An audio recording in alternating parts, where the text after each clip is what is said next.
मुख्यमंत्री एकनाथ शिंदे यांच्या विरोधामध्ये तक्रार देणार असल्याचं सतेज पाटलांनी म्हटलं। निवडणूक आयोगामध्ये तक्रार देणार असल्याची माहिती मुख्यमंत्र्यांनी वरिष्ठ अधिकाऱ्यांची भेट घेतल्याचा आरोप सतेज पाटलांनी केला।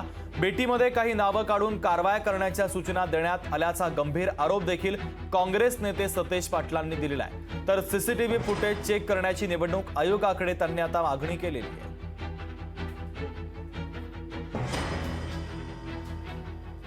राज्याचे मुख्यमंत्री इथं ठाण मानून बसलेले आहेत। आम्ही निवडणूक आयोगाकडे एक तक्रार करणार आहे। आमच्याकडे अशी माहिती आली की काल रात्री 12 वाजता या जिल्ह्यातले काही वरिष्ठ अधिकारी त्यांना पंचशील हॉटेलमध्ये भेटले आणि काही गोष्टी कारवाया काही नावं काढून त्या लोकांच्यावर कारवाई करण्याच्या सूचना दिल्यात। मला हे खरं असेल खोटं असेल माहीत नाही, माझ्याकडे माहिती आलेलं आहे, परंतु याची चौकशी झाली पाहिजे।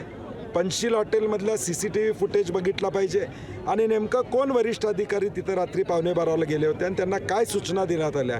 या निवडणुकीच्या धामधुमीमध्ये जिल्ह्यातला एखादा वरिष्ठ अधिकारी जाऊन भेटू शकतो का, हा महत्त्वाचा विषय। आणि मला वाटतं एक दबावाचं राजकारण गेल्या 2 दिवसामध्ये कोल्हापूर जिल्ह्यामध्ये चाललेलं आहे। लोकशाही मराठी ऐका, पहा, जागरूक रहा।